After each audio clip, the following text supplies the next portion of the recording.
Hello everyone, Dave here back with another video. Apologies for the audio. I'm a true gamer. I've got my true gamer headset on, but it doesn't sound very good. Unfortunately, not really a good time to record.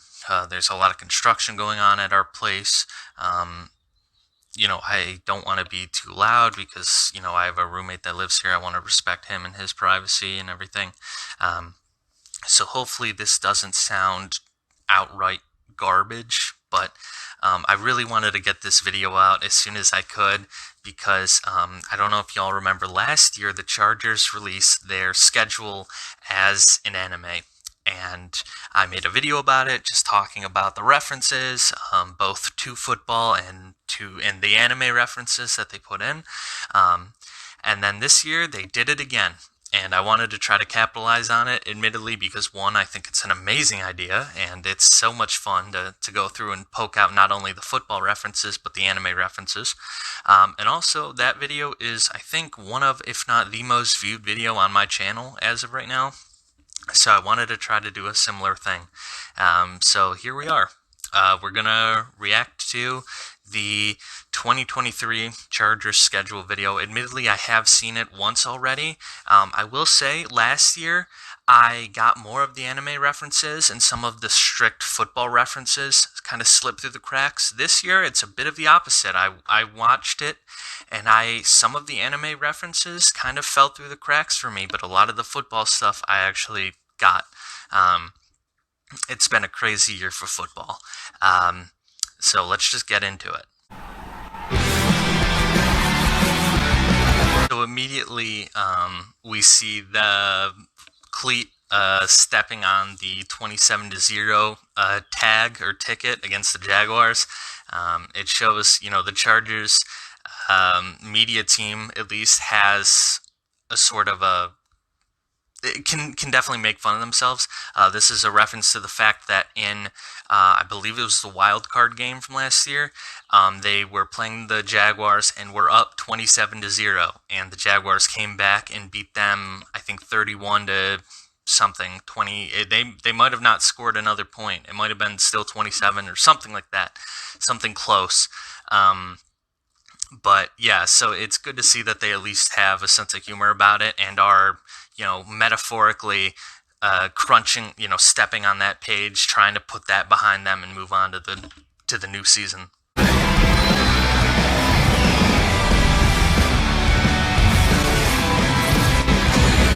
Immediately we see Justin Herbie fully loaded, quite literally loaded up with a Genos arm from One Punch Man, taking a huge blast out of a lot of their, a lot of the teams falling from the sky there. I think that's very cool. I'm a big One Punch Man fan, and definitely a great start.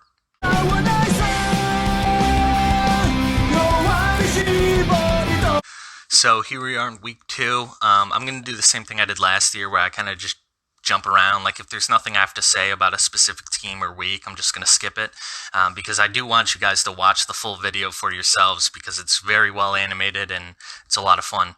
But obviously they're playing the Titans. They use Teen Titans, the tower and everything. And then of course you see Cyborg getting worked on. And, a lot of people may not consider Teen Titans a true blue anime. It's very anime-like, anime-inspired. I feel like it fits. It fits the aesthetic, it fits the theme. Teen Titans, it's a great anime, if we're being honest. I also am not quite sure if Cyborg is supposed to be Derrick Henry on the Titans. He had a pretty bad injury last year, so him being rebuilt, I don't know if that's supposed to be them, him coming back to form or whatever.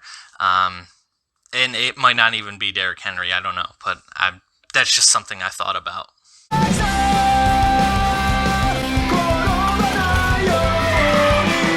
So week 4 against the Raiders, obviously the Raiders are in Las Vegas, so there's a lot of gambling there, so they used Kaiji, which is an anime about gambling. I do like the little picks that they put in, the other quarterbacks that were potentially in the running to go to Las Vegas. Of course, Derek Carr is out. He's on New Orleans now. There was a slight rumor about Tom Brady, so they threw his name on there. There was a slight rumor about Aaron Rodgers, so they threw his name in there. Lamar Jackson as well. But then they landed on Jimmy Garoppolo, which I do like Jimmy. He's more of a lateral move, so it's very confusing as to why they did this, and it's quite literally a gamble because Jimmy could go ball out, but we've seen him ball out, but in that very strict and very quarterback friendly Shanahan offense. So for him to come over to a completely new system and for them to give up on Derek Carr, who isn't a bad quarterback by any stretch of the imagination and isn't necessarily worse or better than Jimmy Garoppolo, is, well, again, a gamble. So, good touch.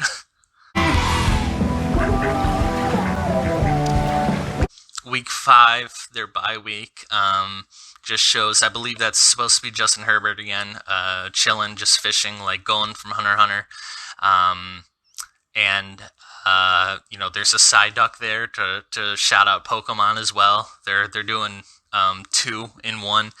There's a little sign, Sheldon High School. I don't know if that's where Justin Herbert went to high school. That I don't know exactly what that little post-it on the tree means, but if you guys in the comments know, feel free to let me know. Also, same thing as last year. Feel free to let me know anything I missed. Last year, I know a lot of you guys filled me in on like, oh, this is what this means. This is what this means, and it was very cool to like have that discourse and pick through all the references that I missed.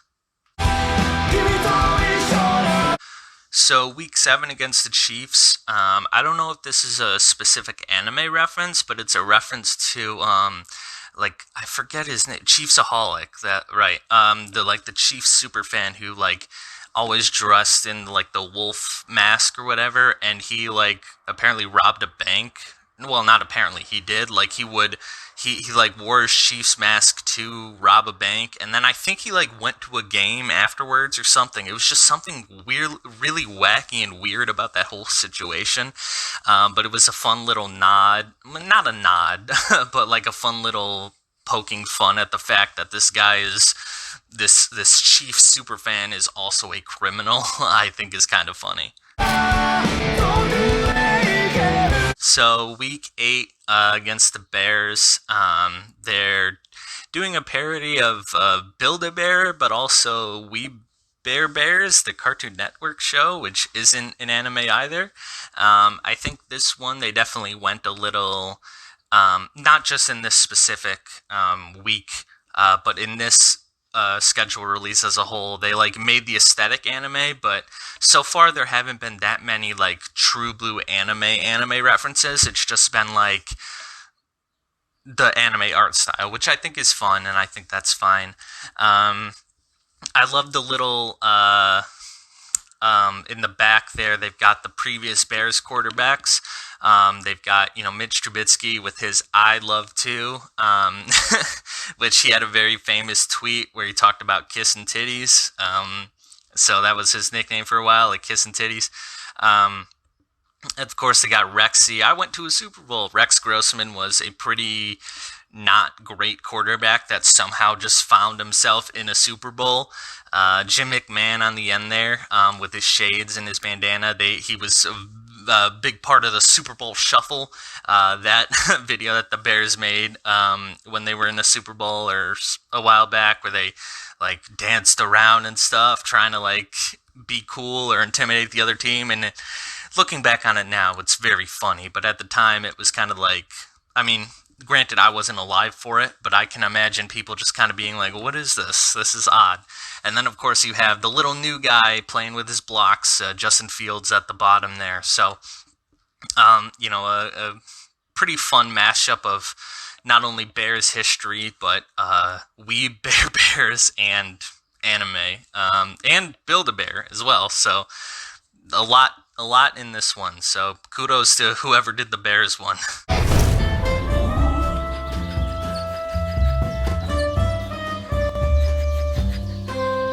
Week 10 playing the Lions. They took the lion, like a lion with the blue Lions colors, and then put the.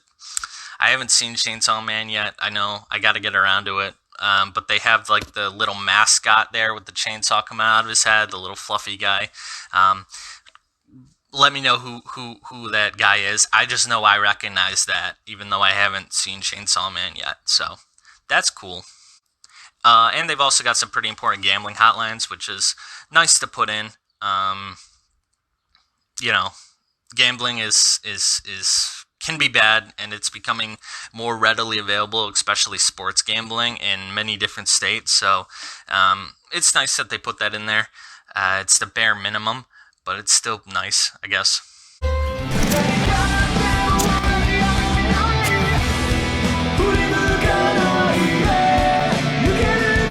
I like the Week 11 versus the Packers. That was a nice touch. I assume that guy was supposed to be Jordan Love, and they showed the hyperbolic time chamber from Dragon Ball Z because he's been in the league now. I want to say for 3-4 years, something like that.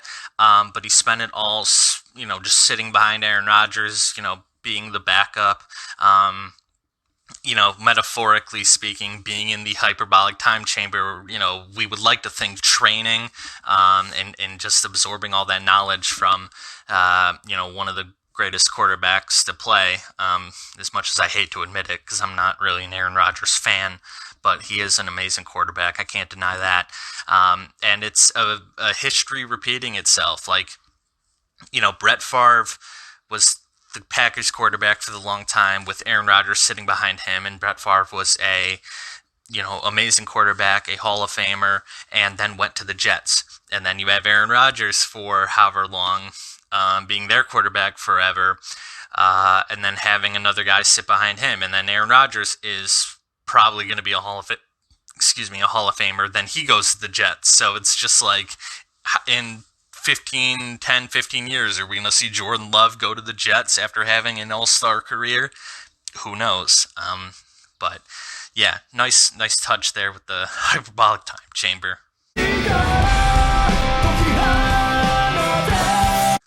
So adding in the SpongeBob meme, the SpongeBob anime meme was such a nice touch. Chargers versus Broncos. You have Russell Wilson and Patrick squaring off with spatulas. Nothing really deep here, but it's just fun to acknowledge that meme and put that in there. So just a few splash cuts here. You have the Chargers. I believe this is their wide receiver core. You've got Keenan Allen. Looks like Mike Williams. Their new guy, Quentin Johnson, I believe. And possibly Josh Palmer. I don't know their numbers off the top of my head. Obviously, they have them here, but they're dressed up like Bukowski, which is very cool. And then flashing forward a little bit, you've got Nick Bosa doing the Attack on Titan salute, which he's actually done a few times in a game. Like whenever he gets a sack, he'll do the scout team, arm like across the chest thing, which is cool. So that's something that he's actually done before a few times in game.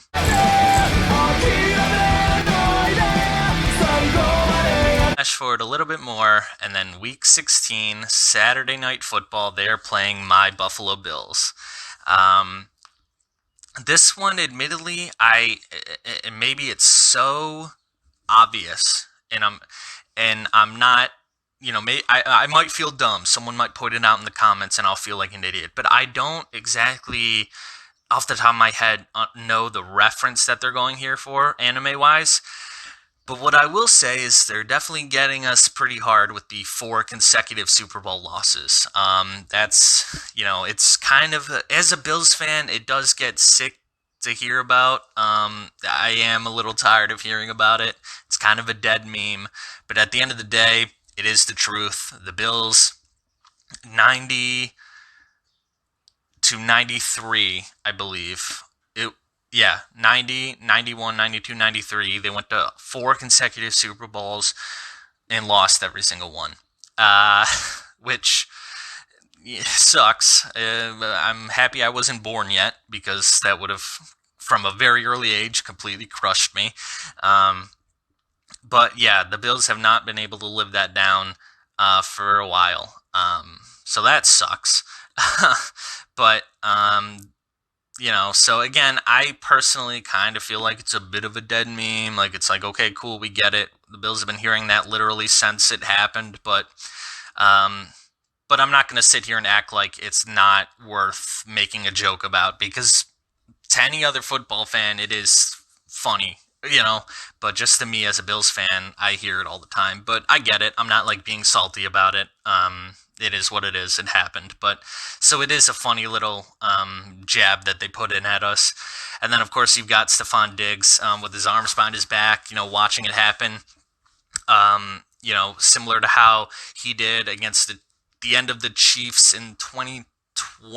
I hope I'm not getting my years mixed up, but the Bills played the Chiefs in the AFC Championship game, and after when the Chiefs were celebrating, their AFC Championship status and and the fact that they were going to go to the Super Bowl, Diggs stayed out there and watched it all happen. Used it as fuel. Hopefully the boys will come into that and have a lot more fuel ready. The Bills, I think, are a Super Bowl team, but I grew up with them being very bad, so I'm always expecting them to be bad in some capacity, or to at least not live up to expectations. But I'm a diehard Bills fan. I love my team, regardless of what happens. Even though some days I do get mad at them. But we'll see what happens. I know I went on a long tangent for this part, but it's because they're the Bills and they're my team, so I had to talk about them a little bit more.